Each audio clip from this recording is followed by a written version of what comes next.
presented by Lucky Strike. American. Lucky Strike, and Lucky Strike alone, offers you important evidence gathered in the tobacco country by the world-famous Crosley poll. This evidence reveals the smoking preference of auctioneers, buyers, and warehousemen, the men who really know tobacco. Here's what the Crosley poll found. For their own personal smoking enjoyment, independent tobacco experts again name Lucky Strike first choice.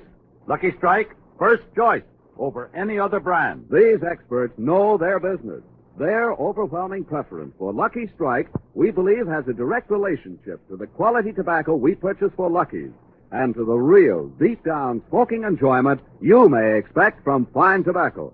And when these veteran tobacco experts name Lucky Strike first choice for their own personal smoking enjoyment, then you know. LSMFT.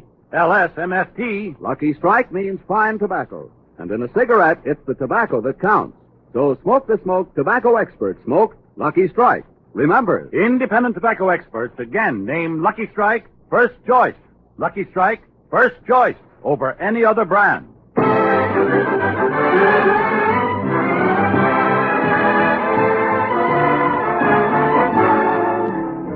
The Lucky Strike program starring Jack Benny with Mary Livingston, Phil Harris, Rochester, Dennis Day, and yours truly, Don Wilson.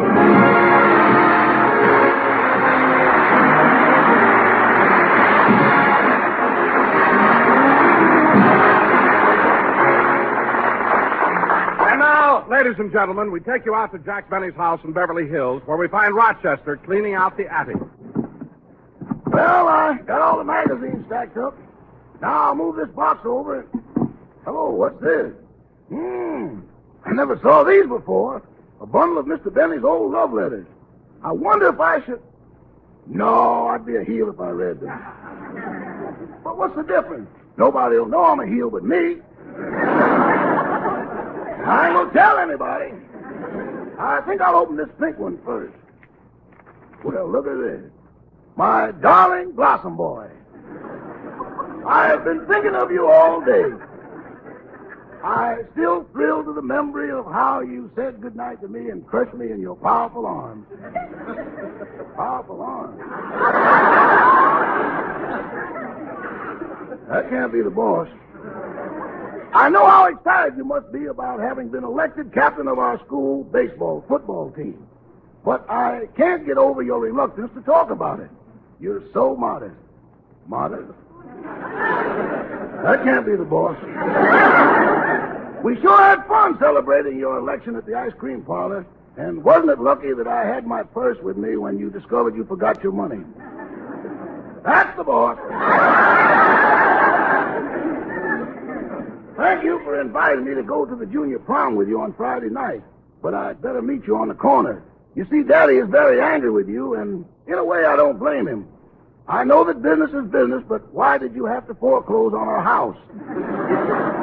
And another thing... Oh, Rochester, and when you finish up here in the attic, What are you doing with those old letters? I'm putting them away.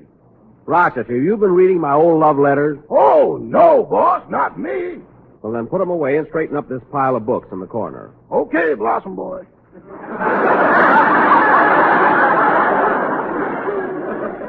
Oh, so you have been reading them. Just one of them, boss. The one that signed Eloise. Eloise. Oh, yes, Eloise Stanley. Rochester, you should have seen her.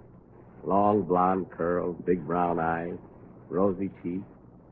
When she smiled, she had the prettiest gold brace you ever saw. 18 carats. Now, come on, let's finish straightening the attic. Now, put that carton on top of the trunk. Yes, sir. How about putting it... Boss, what are you looking at? This old picture album. Most of them were taken when I was a kid. Oh, yeah. Say, who's that man in this picture here? A relative? No, he was my first violin teacher. May he rest in peace. And oh, look, here's a picture of me taken when I was 2 years old. Look at me lying there in bed, hugging that big teddy bear. Yeah. Doggone, it's almost as big as the one you sleep with now. Not quite. And this is my sister Florence. Who's that on the other page? Oh, that's my second violin teacher. May he rest in peace. Oh, look, here's a picture of my graduating class in grammar school. Gee, they're sure a nice-looking bunch of kids. Wait a minute, boss. I don't see you. Oh, I took the picture. I had a little photography business on the side. Now, look, here's a picture of our house in Waukegan. Sure is a nice place. Who's the man standing out in front? Oh, he's my third violin teacher. Is he resting in peace? I don't know. He ran away and joined the Foreign Legion. Now, Rochester, here's a picture. Oh, that must be some of my gang. We're going to rehearse here today. I'll see you later.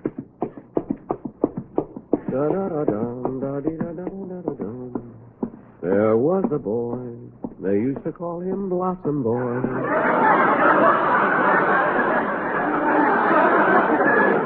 La, la, la, la, la, la. Coming. Oh, hello, Dennis. Hello, Mr. Benny.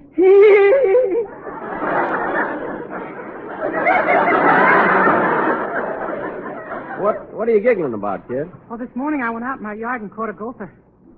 Why should I make you laugh? I got him in my shirt and he tickled. Dennis, you got a gopher inside your shirt? No, I just said that for a joke. Why didn't you laugh? Joke? You've got no sense of humor at all. Look. No wonder you've only got one show.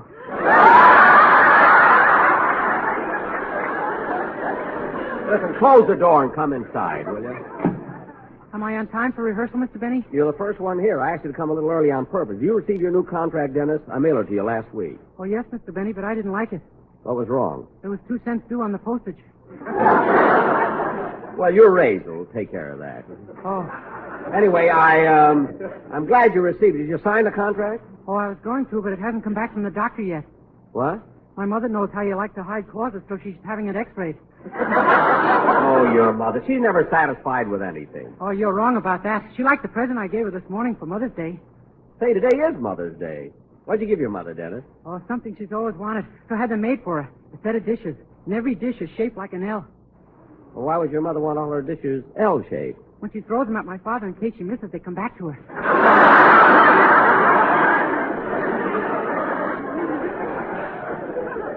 L-shaped dishes. That's the silliest thing I ever heard of. Yeah, she hasn't missed in 20 years. That I can believe. What did you get for Mother's Day, Mr. Benny? Dennis. Why should I get presents on Mother's Day? It's in our contract. Oh, yes. Gee, I don't know what to get you for Labor Day. You'll think.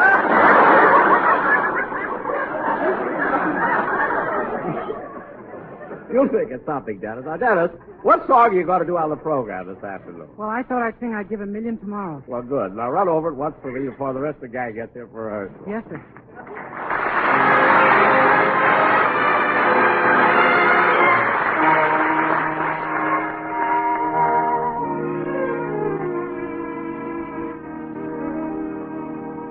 I'd give $1 million tomorrow for just one yesterday.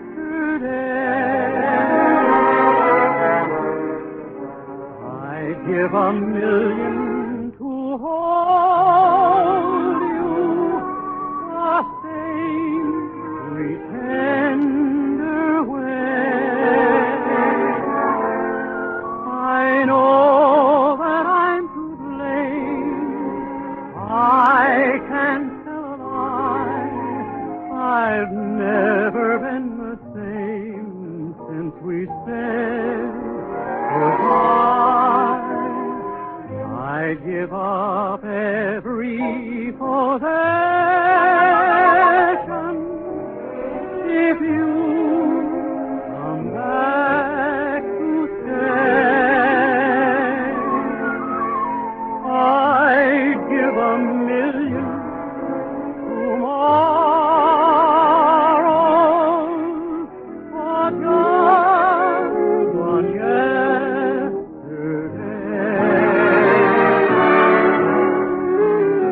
I'd give up every possession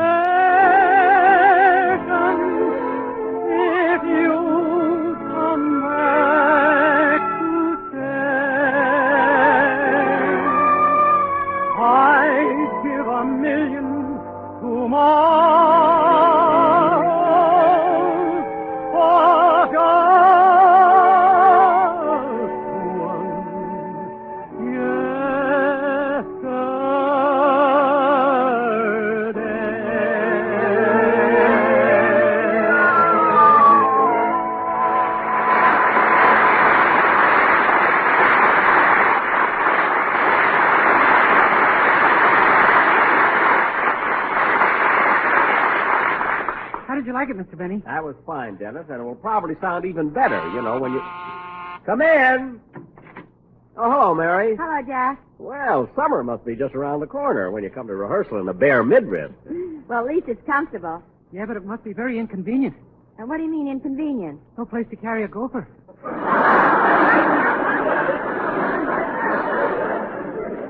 Dennis, I still. But Mary, I think those bare midriffs are a little immodest. Immodest? Why, everybody out here wears them. Well, my girlfriend Gladys doesn't. That's not modesty. She doesn't want to show her tattooing. Tattooing. One little battleship, and you make a thing out of it. The only reason you girls dress like that is to attract attention. You should talk after what you did at the beach last Thursday. You should have seen him, Dennis. Oh, Mary, please. He put on a pair of flame-colored swimming trunks and shaved the hair on his chest to spell out Gorgeous George. Mary, I was only having a little fun. After all, you can't Hey, boss. Hello, Miss Livingston. Hello, Mr. Day. Hello, Rochester. What is it, Rochester? I just finished cleaning the attic and I found your birth certificate. My birth certificate? Give me that. I'll be back in a minute, Mary. I'm going to put it down in my vault. Gee, Mr. Benny sure seemed upset about Rochester finding his birth certificate. Well, Dennis, that's understandable. You see, Mr. Benny is a big star, and people in the public eye must keep their private affairs a secret. I guess you're right. But how old do you think Mr. Benny is? I don't know, but when the Pilgrims landed on Plymouth Rock, the first words they heard were hello again. Say, Dennis, have you signed your new contract yet? No, my mother doesn't like some of the clauses. And besides, she thinks it ties me up for too long. Well, how many years does Jack want you to sign up for? It doesn't say. The clause just reads, for better, for worse, till death do us part.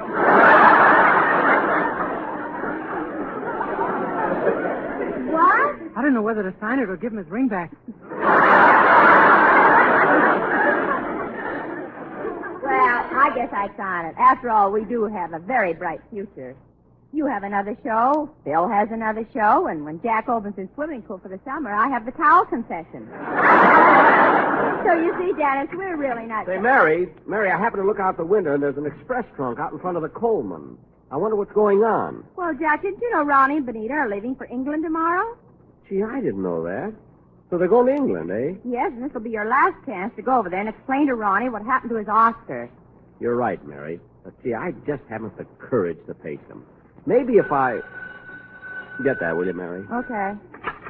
Hello? Mr. Benny's residence, star stage, screen, and radio. Mary the Towel Girl speaking. Oh, hello, Liv. What are you doing at Grant's tomb? Phil,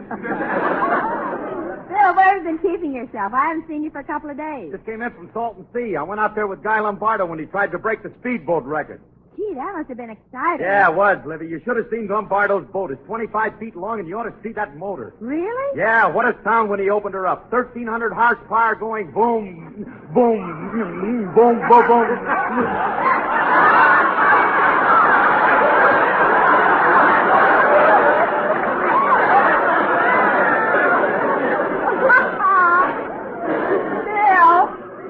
Phil, what'd you call for? Do you want to speak to Jack? Yeah. Is the queen bee in the hive? Oh, just a second. I'll call him. It's Phil, Jack. He wants to talk to you. Okay. Hello? Hiya, Dad.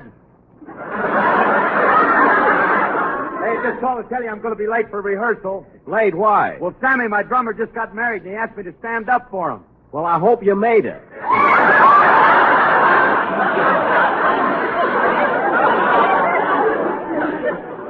So, Sammy finally got married, huh?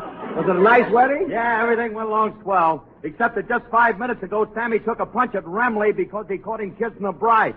Well, Phil, in a wedding, you're supposed to kiss the bride. I know, but he caught Remley doing it last night.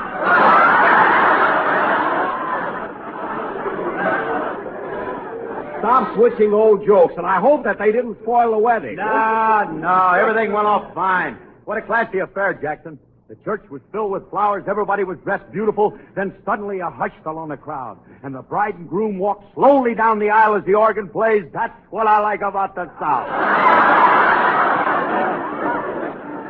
Oh, for heaven's sake. Phil, you mean to say the organ and the organ play, that's what I like about the South? Well, what did you expect at a wedding? Tiger rag? No, I guess not. Unless two tigers are getting married. Anyway, Phil, hurry over as soon as you can, will you? I'll be there. Goodbye, Dad. Goodbye.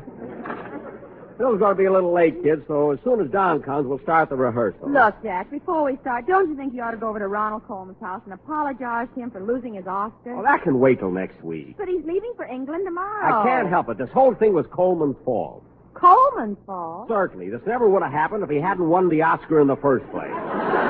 Believe me. Mr. Benny's right. Certainly. Mr. Coleman should be smart and make pictures like The Horn Blows at Midnight.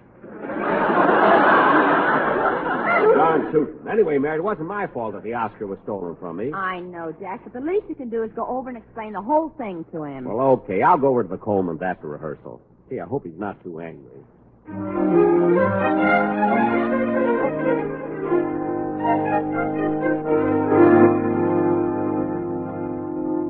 Are you all finished packing, Ronnie? I will be in just a minute, Benita.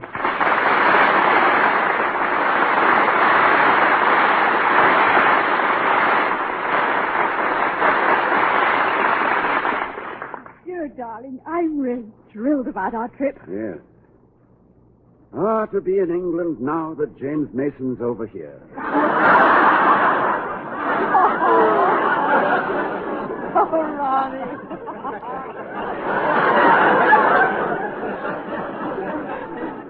Now, go on. Hurry and finish your packing. Well, it won't take long. I hope we have a nice crossing. How's the weather on the North Atlantic this time of year? It's rather cold and windy. Oh, I'd better take a pair of the long ones. Say, Benita, did you call the newspaper office and tell them to forward our copies to London? Oh, no, that'd be silly. They have all the news of the English papers. Well, they don't have Little Orphan Annie. Yes, they do. Only they call her their parentless Penelope. Good. Say, isn't it a shame you haven't got the Oscar to take to England with you? Oh, darling, please. My doctor told me not to discuss that. Well, don't give up hope yet. Why don't you go over and speak to Jack Benny? I mean, the Oscar must be around someplace. Things don't just disappear. Oh, they don't, eh?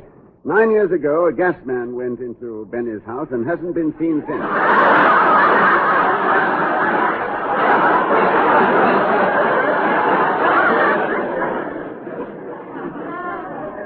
Now, let's forget it. All right. I'll help you finish packing. See, you'll want to take these shirts. Oh, Benita, careful. I'll pack those shirts myself. Well, that's all right. I don't mind helping. Here, let me put them in. Ronnie, look what fell from between the shirts. Your Oscar. Yes, so it is. Well, you certainly don't seem very surprised at finding it. Benita, let's finish the packing. There's something very peculiar going on. When did you get your Oscar back? Well, we'll discuss it on the boat, darling. We'll discuss it now. Tell me everything. All right, but I don't know all the details myself. I'll have our chauffeur tell you. Oh, Eddie, will you please come in here a moment? Ronnie, you've had the Oscar right in this house, and you let Jack Benny suffer all these weeks? Yes. Ha ha ha! Life can be beautiful.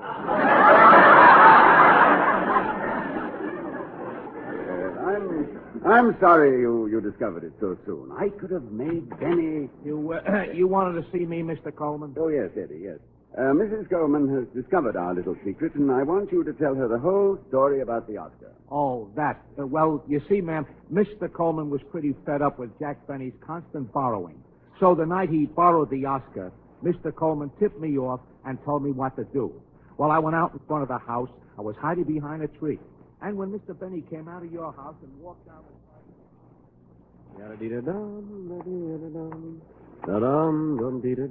Hey, Bud.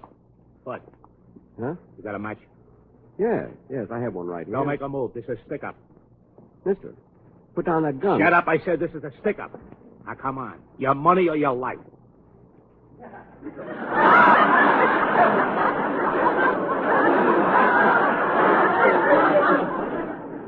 Look, Bud, I said your money or your life. I'm thinking it over. Now, look, mister. I'll take that package you're carrying, too. This package? But it isn't mine. It belongs to Ronald Coleman. He wanted... Lie down and give it to me or I'll drill you. All right, here it is. Now, lay down the sidewalk and count to 100. Yes, sir. 1, 2, 3, 4, 5, 6, 7, 8, 10. And that's exactly what happened, ma'am. And when I brought the Oscar right in the house and gave it to Mr. Colman. Well, thank you, Eddie. You may go now. Yes, sir. Well, don't stare at me like that, darling. It was time Benny was taught a lesson, and I'm glad I did it. Ronnie, that was an awfully mean thing to do. And I love you for doing it.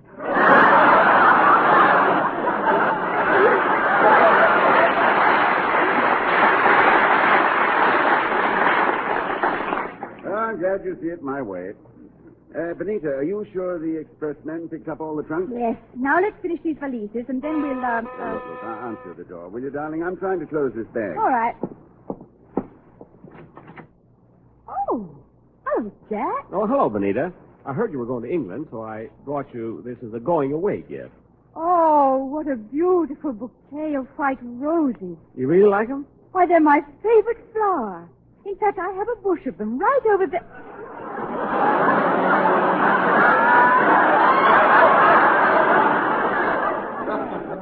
Funny, they were there this morning. Well, I was afraid that while you were in England, they might wither and die, you see. So Who's at the door, Benita? It's Mr. Benny. He's come to say goodbye. Goodbye.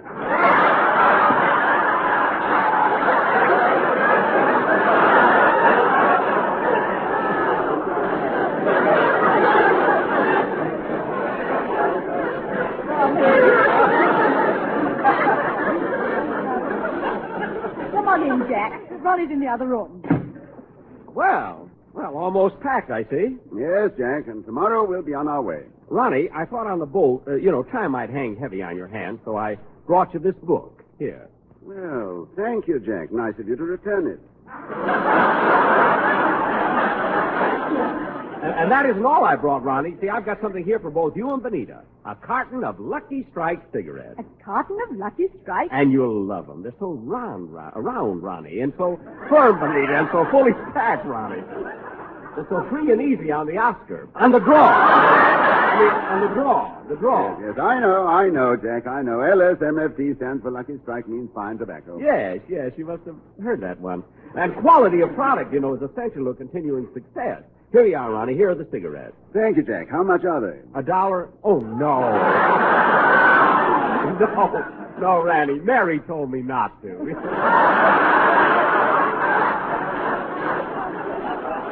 By the way, Benita, I want to give you a little advice. What's that, Jack? Well, while you're in England, if anyone wants to sell you any cashmere, tweeds, or woolens, grab them because they're a good buy. Goodbye. Goodbye.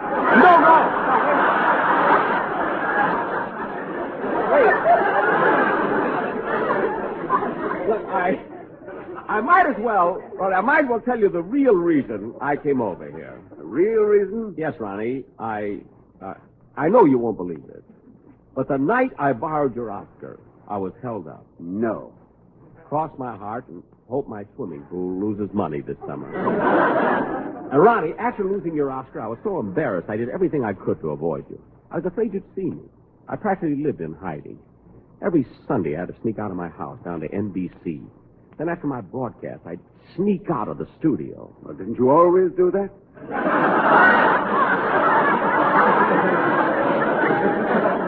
Only on Sundays. Well, Jack, it's funny you should be held up practically in front of our house. Oh, it was a harrowing experience. You'll never know what I went through to protect your Oscar. Would you like me to tell you about it? We'd love to hear it. Well, the night I borrowed your Oscar, I left your house and was walking down the sidewalk, humming in my usual carefree way. Hey, Bud. Huh? You got a match? Yes, I have one right here. Don't make a move. This is stick-up. A stick-up? Put down that gun, or by heaven, I'll make you rue the day that you were born. Put it down, I say!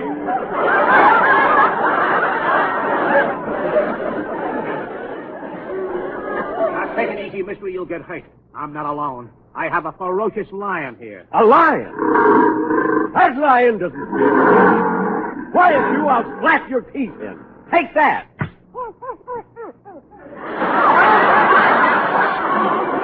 And now for you, tough guy. Please, mister, please don't hurt me. Hey, fellas, come here. Help! Why, you sniveling, white-livered, cringing coward. Take that. Hey, fellas, he knocked me down. Come on, help me. Okay, Chief. Here they come. This guy's a tough one. We'll have to use our last resort. Give it to him.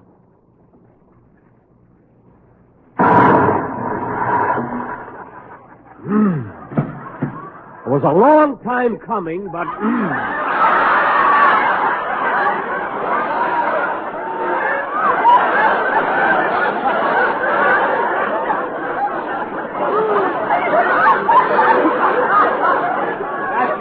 That rocket bomb stunned them a little. Come on, fellas. We better get out of here. That was the last thing I heard, Ronnie. When I came to, all 500 of them were gone. And so was your Oscar. But I really did my best to protect it. Stout fellow. I protected that Oscar with my life. That sounds pretty good, Johnny, but it ain't the way I heard it. What? Look, Jack, I might as well tell you. You can stop worrying about the Oscar. It was returned to me. Who? How? When? What? How? Who? All right now, Jack, don't ask any questions. The important thing is I got it back. Well, that's wonderful. Yeah, I've never felt so happy in my life. Now, look, Ronnie, if you had to give a reward to get the Oscar back, or ran into any other expense, don't worry. You're insured. Yeah, I know. Come on, Ronnie, we've got to finish our packing. Pardon me, Mr. Coleman. Do you want me to take the Felicias out to the car? Yes, Eddie, and be sure to Ronnie! see that... Benita! Look, that's him! The man that helped me out! Ronnie! Jack jumped right through the window. And look at him run. Gee, Mr. Coleman, I'm sorry I frightened him. He certainly left in a hurry. Yeah, he sure did. I'll take his shoes back to him in the morning. Ronnie, ferocious lion. Rocket bomb.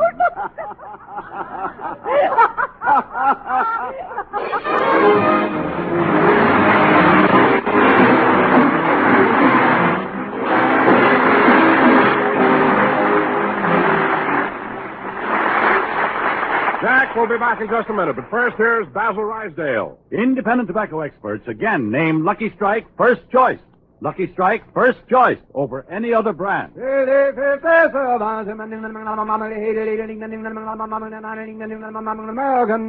famous Crosley poll has just completed an impartial survey in 11 southern tobacco states.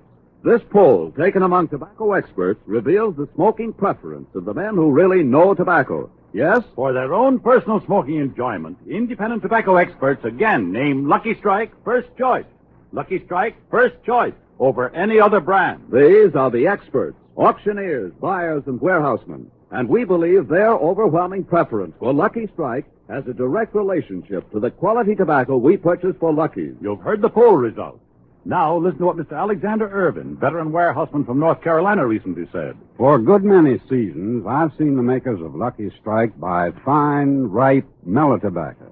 The kind of tobacco you just can't beat for smoking quality. I've smoked Lucky's for 14 years. So for your own real, deep-down smoking enjoyment, remember... LSMFT. LSMFT. Lucky Strike means fine tobacco. So round, so firm, so fully packed, so free and easy on the draw. Good night, folks. This is NBC,